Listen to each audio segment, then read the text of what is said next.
عليه وعلى آله وسلم. قال الله سبحانه وتعالى: يا أيها الذين آمنوا اتقوا الله حق تقاته ولا تموتن إلا وأنتم مسلمون. يا أيها الناس اتقوا ربكم الذي خلقكم من نفس واحدة وخلق منها زوجها وبث منهما رجالا كثيرا ونساء واتقوا الله الذي تساءلون به والأرحام إن الله كان عليكم رقيبا. يا أيها الذين آمنوا اتقوا الله وقولوا قولا سديدا يصلح لكم أعمالكم ويغفر لكم ذنوبكم ومن يطع الله ورسوله فقد فاز فوزا عظيما. أما بعد. Ma'asyiral muslimin wal muslimat, Bapak Ibu sekalian yang sangat kami muliakan, dan semoga Allah Subhanahu wa taala senantiasa memuliakan kita semua. Karena orang-orang yang paling mulia di hadapan Allah Subhanahu wa taala adalah orang yang paling bertakwanya. Sebagaimana Allah Subhanahu wa taala berfirman di dalam sebuah ayatnya, inna akramakum indallahi atqakum. Sesungguhnya orang yang paling mulia di antara kalian di sisi Allah Subhanahu wa taala adalah yang paling bertakwanya. Ukuran kemuliaan, ukuran ketinggian derajat di hadapan Allah adalah diukur dengan ketakwaan kepadanya. Maka kita bersyukur kepada Allah tatkala kita dimudahkan Allah untuk sama-sama menggali ilmu agama, dan kita sama-sama untuk berusaha mendekatkan diri kepada Allah Subhanahu wa ta'ala. Ma'asyal muslimin wal muslimat rahimani wa rahimakumullah. Sebagaimana sudah kita rencanakan bersama bahwa materi yang akan kita sampaikan di malam yang mulia ini adalah melanjutkan di pertemuan yang lalu, yaitu menjelaskan tentang jalan pintas menuju surga. Ini merupakan perkara yang sangat penting, ya, agar setiap kita ini mengetahui bagaimana kita mendapatkan surganya Allah Subhanahu wa ta'ala dengan cara yang tercepatnya. Sebelum kita melanjutkan, Bapak sekalian, ada sebuah analogi. Misalkan ada dua orang insan, dia sama-sama hendak menuju suatu kota yang sama. Ada dua orang, A dan B. Tujuannya sama. Ya, misalkan dari Banjarsari mau ke Jakarta. Yang satu ini dia paham betul, ya, arahnya kemana, kemudian jalan tercepatnya kemana, jalan yang enak kemana, yang sepi kemana. Satu orang ini paham sekali. Adapun orang yang kedua, dia betul-betul tidak mengerti apa itu Jakarta. Ya, belum tahu jalannya kemana.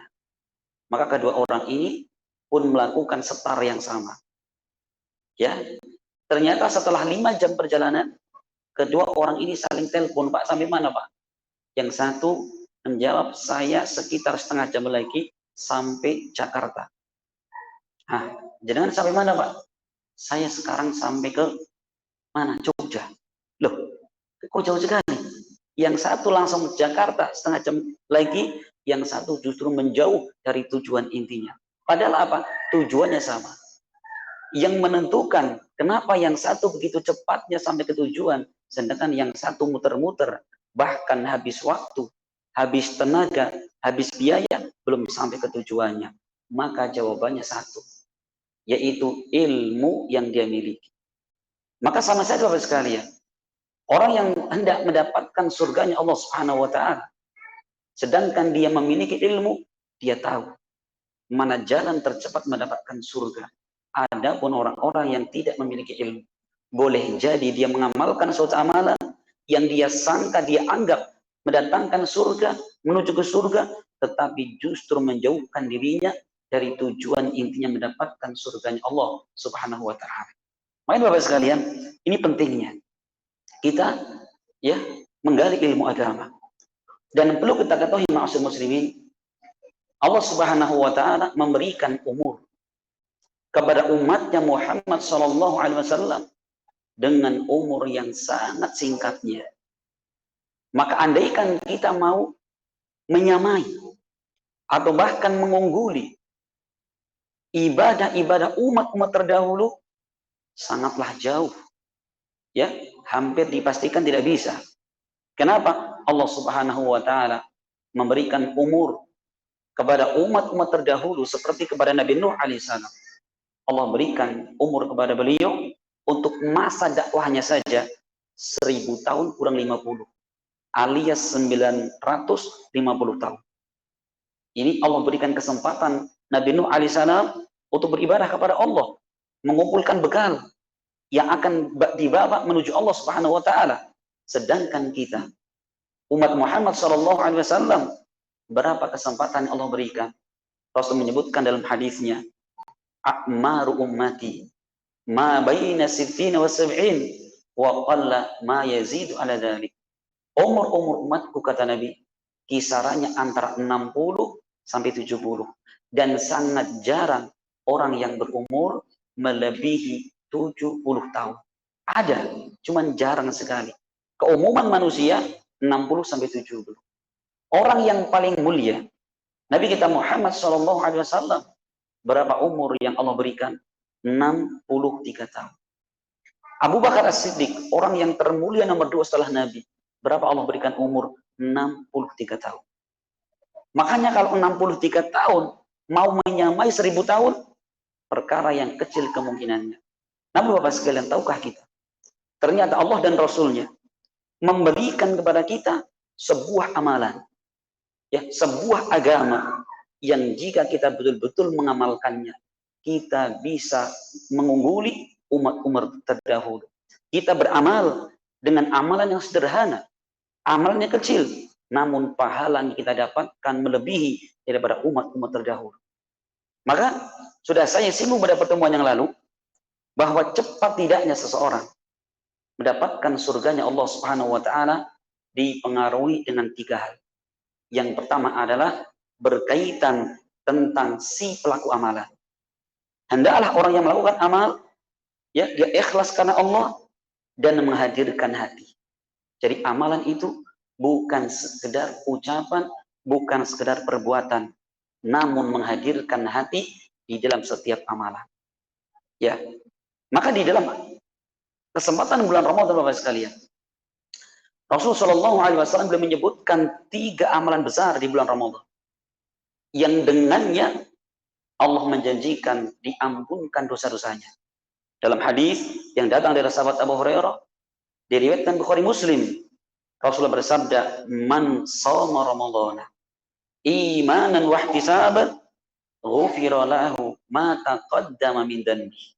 Yang artinya, barang siapa yang dia berpuasa di bulan Ramadan imanan wa ihtisaban.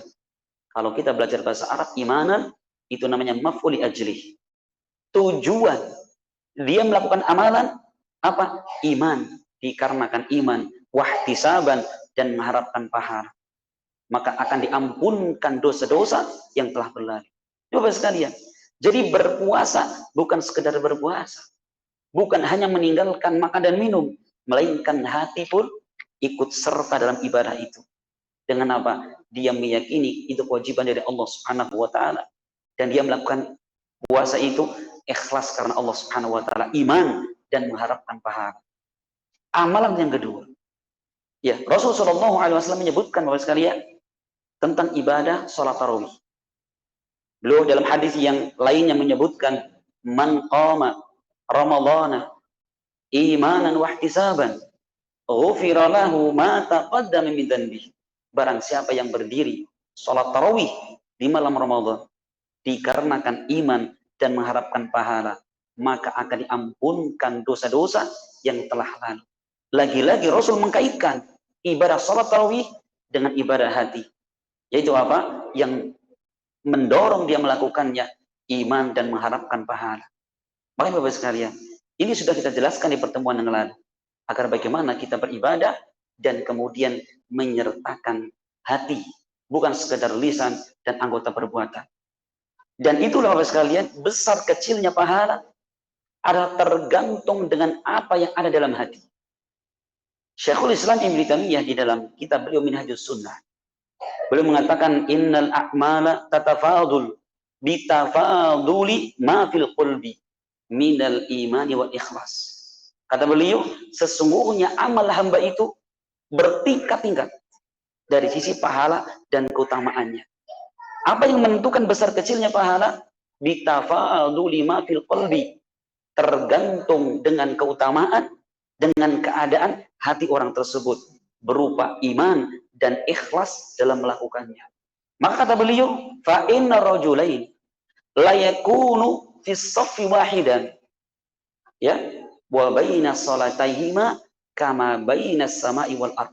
Maka boleh jadi ada dua orang, dia sama-sama melakukan sholat dengan tata cara yang sama, berada dalam satu shaf, namun apa?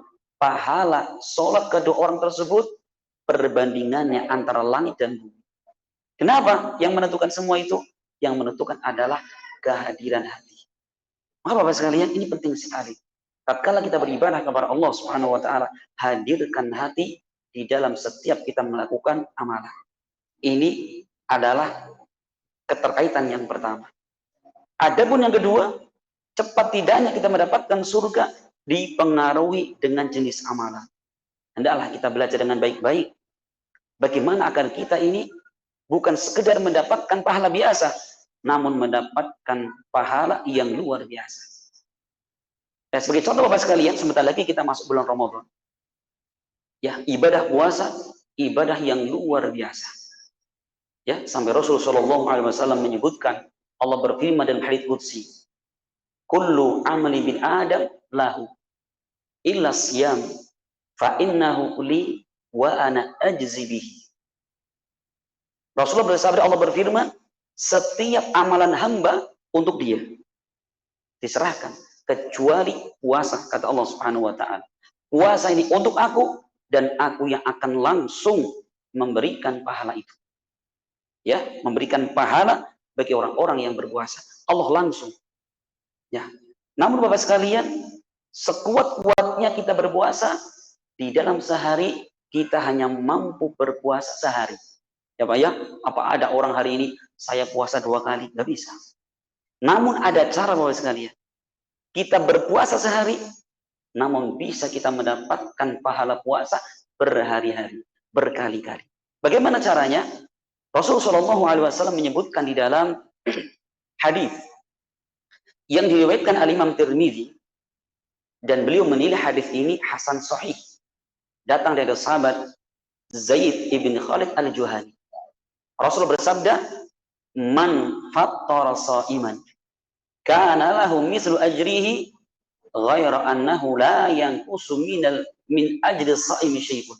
Kata Nabi, barang siapa yang dia memberi bukaan kepada orang yang berpuasa, maka dia mendapatkan pahala seperti pahala orang yang berpuasa, tanpa mengurangi pahala orang yang dikasih bukaan tadi. Masya Allah sekalian.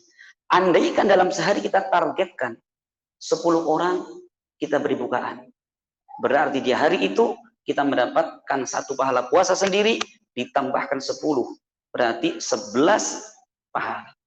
Bagaimana kalau kita langgengkan dalam sebulan 10 kali 30, berapa itu?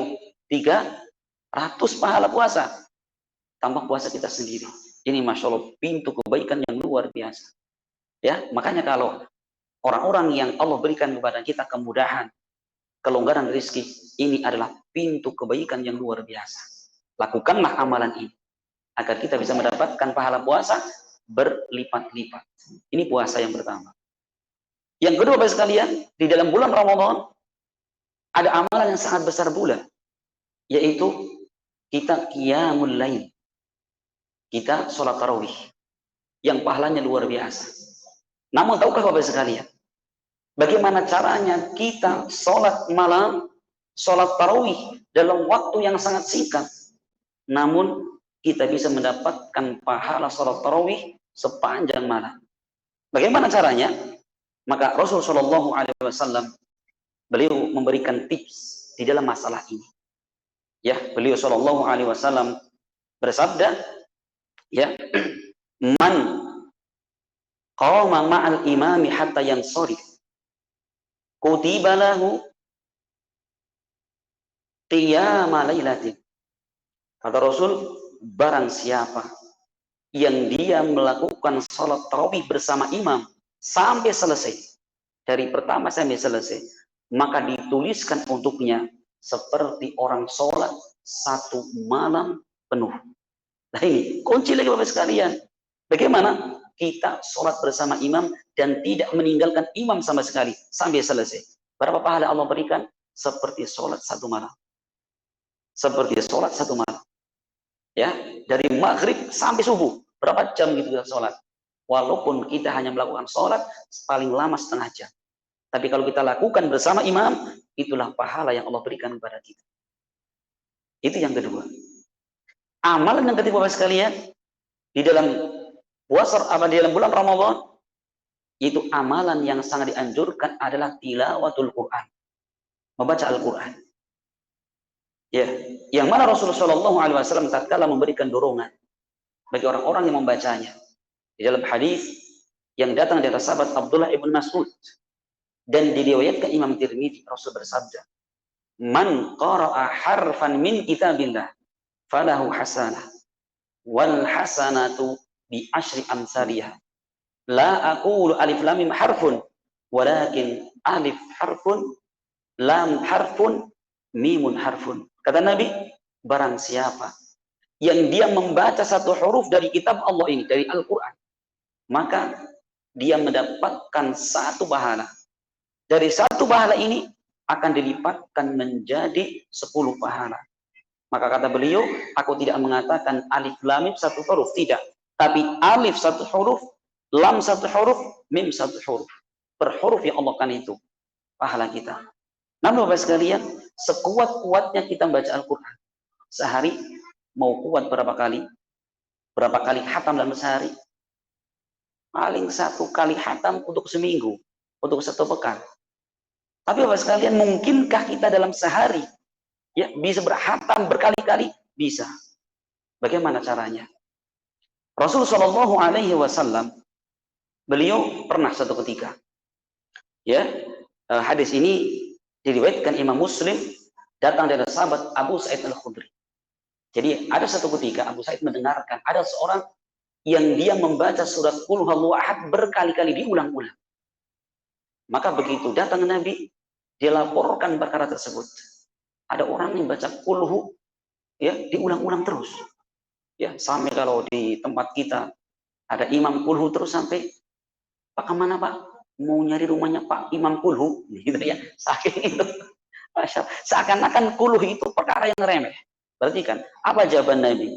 Beliau mengatakan, ketika dilaporkan ada orang sukanya ngulang-ulang surat Qul Hu tadi, Rasulullah mengatakan, "Walladzi nafsi biyadi, innaha la ta'dilu sulusal Qur'an."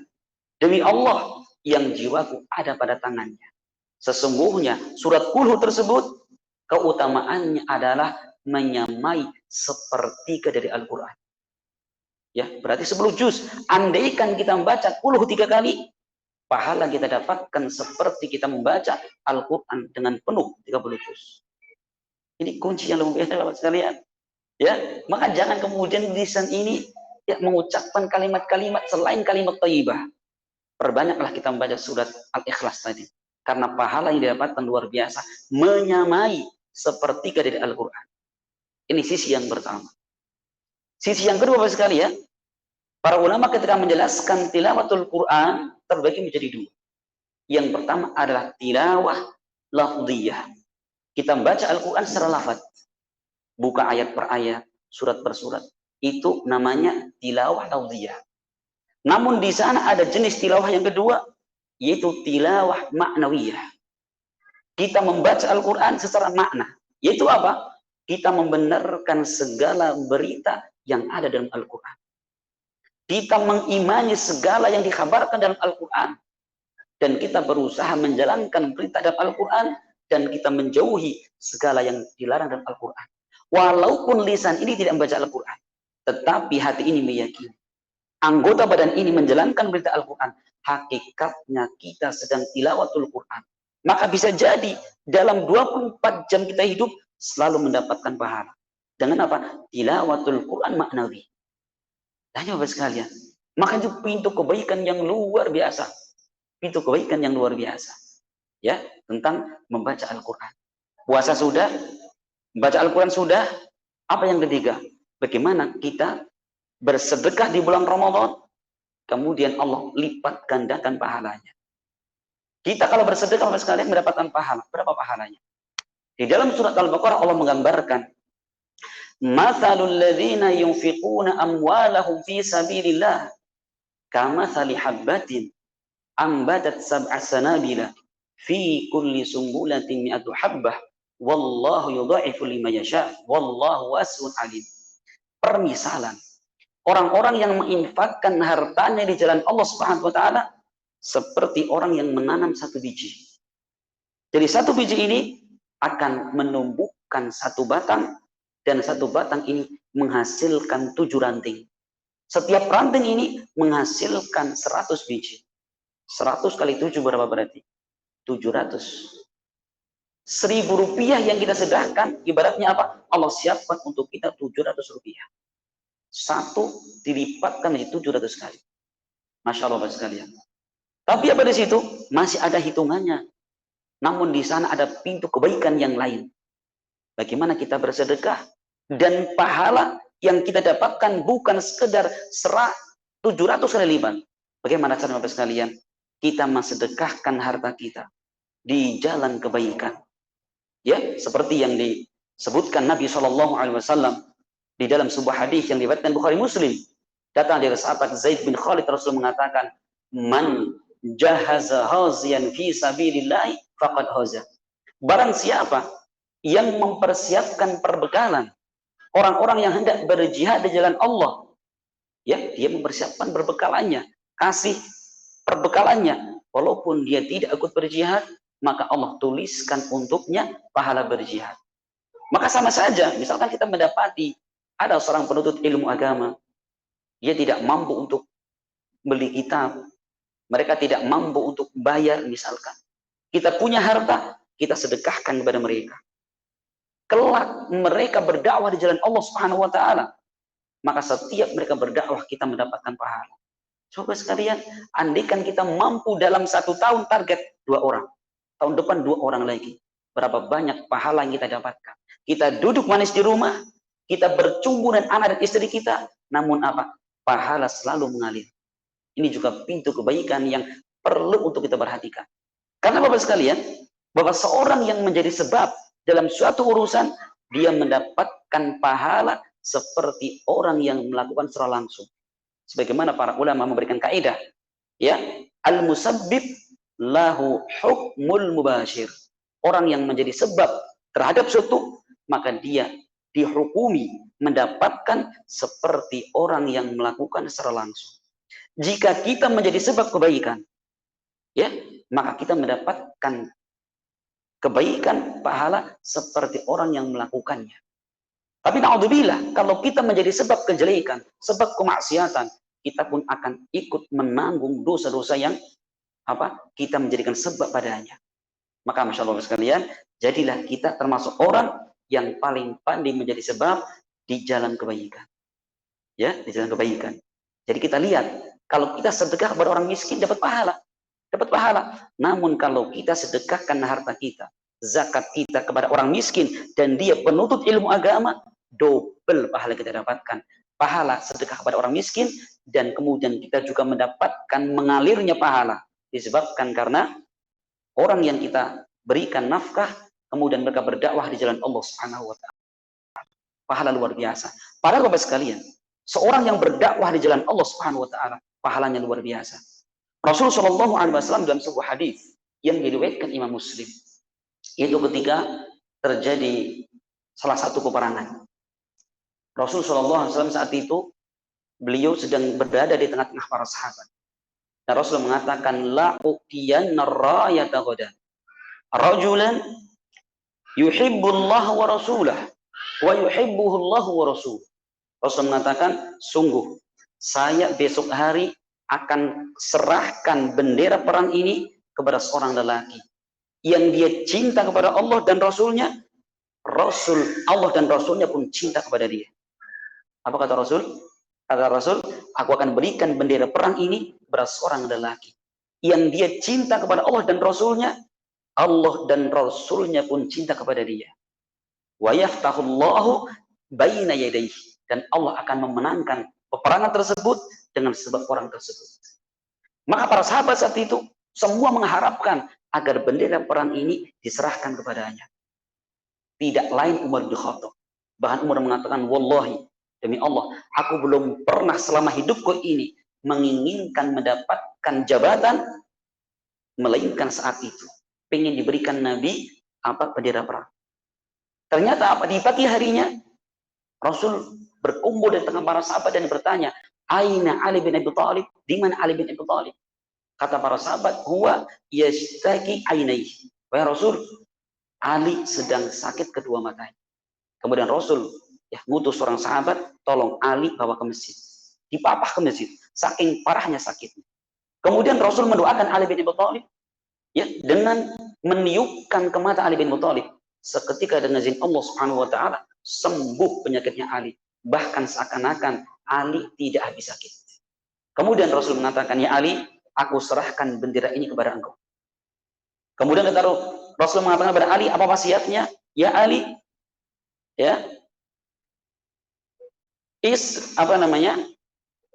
ala rislika, tenanglah kamu nanti. Hatta tanzila bi sahatihim, tsumma ud'uhum ila Islam. Tenanglah kamu sampai engkau sudah berada di pasukan musuh. Setelah itu, ajaklah mereka masuk dalam Islam. Apa keutamaannya? Rasul mengatakan, wallahi, la ayyahdiyallahu bika rajulan wahidan khairul laka min humrin na'am. Demi Allah, wahai Ali, andaikan Allah Subhanahu wa taala memberikan hidayah kepada seseorang disebabkan karena kamu, Allah memberikan hidayah taufik disebabkan penjelasan kamu, khairul laka min humrin na'am, hal itu lebih baik bagimu daripada engkau memiliki unta merah. Apa makna unta merah itu? Disebutkan para ulama bahwa unta merah adalah lambang kekayaannya orang Arab. Sekaya-kayanya orang Arab belum dianggap kaya kalau belum memiliki unta merah tersebut pada zamannya. Sekarang kalau orang Jawa Barat, kira-kira kendaraan apa, Pak? Mobil apa yang kemudian orang baru dikatakan kaya? Itu. Ternyata kata Rasul, satu orang saja yang engkau dakwai dengannya, dia mendapatkan hidayah, lebih baik daripada engkau memiliki unta merah. Satu orang, luar biasa. Maka Rasulullah SAW menegaskan kembali dalam hadis yang datang dari Abu Hurairah, diriwayatkan Imam Muslim. Rasul mengatakan, man dalla ala khairin falahu mislu ajri fa'ilihi. Barang siapa yang menunjukkan kepada kebaikan, maka dia mendapatkan pahala seperti pahala orang yang menyampaikan, seperti pahala orang yang melakukan. Dia sekedar sekedar menunjukkan kepada kebaikan. Maka dalam bab kebaikan, Bapak sekalian, semua pihak yang ikut serta dalam kebaikan dia mendapatkan pahala. Contoh pengajian kita misalkan, bukan pembicara saja mendapatkan pahala, itu pun kalau ikhlas. Namun bisa jadi para hadirin atau DKM yang mempersilahkan tempat untuk disampaikan kebenaran di situ, semua mereka mendapatkan pahala. Luar biasa. Al-musabbib lahu hukmul mubashir. Seorang yang menjadi sebab kebaikan, dia mendapatkan hukum pahala seperti yang melakukan secara langsung. Maka luar biasa Bapak sekalian. Maka dimanapun kita berada, hendaklah kita menjadi orang-orang yang berberkah, yaitu yang mengajarkan kebaikan di tengah umat manusia. Kita punya anak di rumah, kita punya istri, kita punya ponakan, punya orang tua di rumah. Ajarkan kepada mereka kebaikan. Contoh saja, Ustaz, saya nggak bisa apa-apa, bisanya cuma Al-Fatihah. Ajarkan kepada anak-anak kita. Andaikan anak kita ajarkan Al-Fatihah sampai fasih, sampai hafal, maka setiap anak kita sholat membaca Al-Fatihah, otomatis kita sebagai orang tua yang mengajarkan Al-Fatihah mendapatkan pahala. Luar biasa. Ini termasuk pintu kebaikan yang luar biasa. Ini Bapak sekalian, termasuk pintu kebaikan yang luar biasa. Maka jangan pernah kita sia-siakan kesempatan ini. Ya, jangan pernah kita sia-siakan kesempatan ini. Kemudian Bapak sekalian, ini keterkaitan yang kedua, yaitu berkaitan tentang amalan. Dan sebisa mungkin kita cari suatu amalan yang kemanfaatannya lebih umum. Karena semakin banyak kemanfaatan, ya, maka semakin besar pahalanya. Seperti tadi saya sampaikan bahwa seorang yang bersedekah kepada orang miskin, dia dapat pahala. Tapi kalau dia bersedekah kepada seorang miskin, ahli ibadah, penuntut ilmu agama, pahalanya berlipat-lipat. Maka luar biasa, andaikan kita tahu perkara seperti ini. Kemudian yang berikutnya Bapak sekalian, saya contoh lagi sekarang lah, untuk memberikan dorongan kepada kita. Itu pahala yang sangat besar, yaitu ketika kita melangkahkan kaki ke masjid. Ya, tapi syaratnya ada di sana. Kita dari rumah sudah berwudu dan meniatkan untuk ke masjid. Di dalam sebuah hadis yang datang dari sahabat Abu Hurairah, diriwayatkan Bukhari Muslim. Ya, Rasul mengatakan, "Shalatul rajuli fi jama'atin tazidu ala salatihi fi suqihi wa baitihi bid'an wa 20 darajah." Salatnya seseorang secara berjamaah ini pahalanya bertambah daripada sholat di pasar atau di rumahnya. Berapa tambahannya? 20 lebih. Bid'un itu antara 3 sampai 9. Jadi bisa pahalanya 23 kali lipat, 24, 25 atau 29. Ini pahala orang yang sholat berjamaah. Bagaimana caranya? Rasul merinci, "Wadzalika anna ahadakum idza tawaddaa fa ahsana al-wudu' thumma atal masjid la yuridu illa shalah la yanhazu illa shalah lam yakhtu khutwatan illa rufi'a biha darajah wa hutta anhu bi khati'ah hatta yadkhul al masjid." Yaitu kata Rasul, seorang ketika dia berwudu dari rumah dengan sempurna. Dia wudu dari rumah dengan sempurna. Kemudian dia keluar menuju masjid. Tidak ada yang menjadikan dia keluar melainkan untuk sholat ke masjid. Bukan keluar rumah mau ke pasar, mau ngopi, bukan. Keluar rumah memang tujuannya cuma satu, sholat ke masjid. Berwudu dari rumah, dia niatkan ke masjid. Maka tidaklah kata Rasul dia melangkahkan satu kaki, melainkan akan Allah angkat satu derajat. Dan Allah akan hapuskan satu kesalahan. Sampai dia masuk masjid. Berarti kalau seperti itu, semakin jauh jarak rumah kita ke masjid, semakin besar pahalanya. Ya, seringnya kita kalau jauh dari masjid, lah, sholat naumah, baiklah. Itu ya, kita nggak mau ke masjid. Kenapa jauh?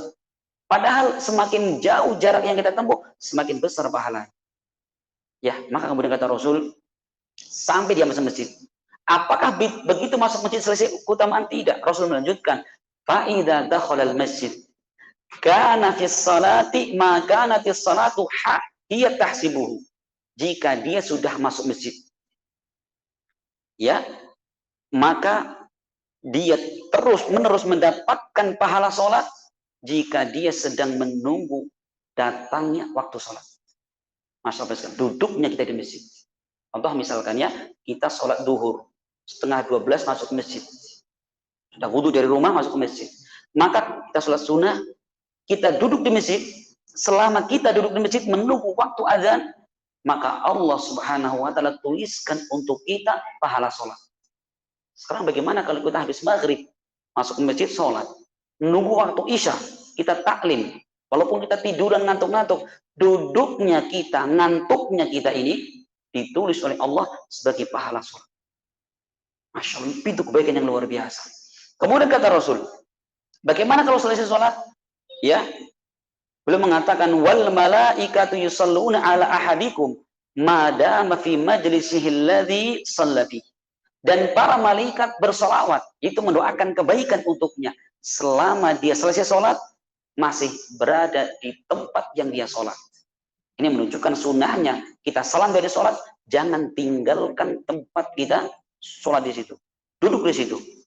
Selama kita duduk di situ, malaikat mendoakan. Apa doanya malaikat? Allahumma arhamhu Allahumma ighfir lahum, Allahumma htub alaihim. Ya Allah, rahmatilah dia. Ya Allah, ampunilah dia. Ya Allah, berikanlah tobat kepadanya. Malam yu'difi, malam yuhdifi. Selama orang ini tidak mengganggu orang lain, dan selama orang ini belum berhadas. Masya Allah. Sebelum sholat ditulis sebagai pahala sholat, setelah sholat terus-menerus mendapatkan pahala dan doa dari para malaikat. Hadis diriwayatkan Imam Bukhari, Imam Muslim. Insyaallah sekalian, ternyata pahala di depan mata kita. Ya, maka mulai sekarang jangan pernah kita merasa pelit berangkat ke masjid. Belum azan. Sudah azan, belum qomat. Baru qomat, lah imami kepanjangan. Nunggu waladolin amin. Lama-lama nunggu assalamualaikum, biar cepet. Gitu.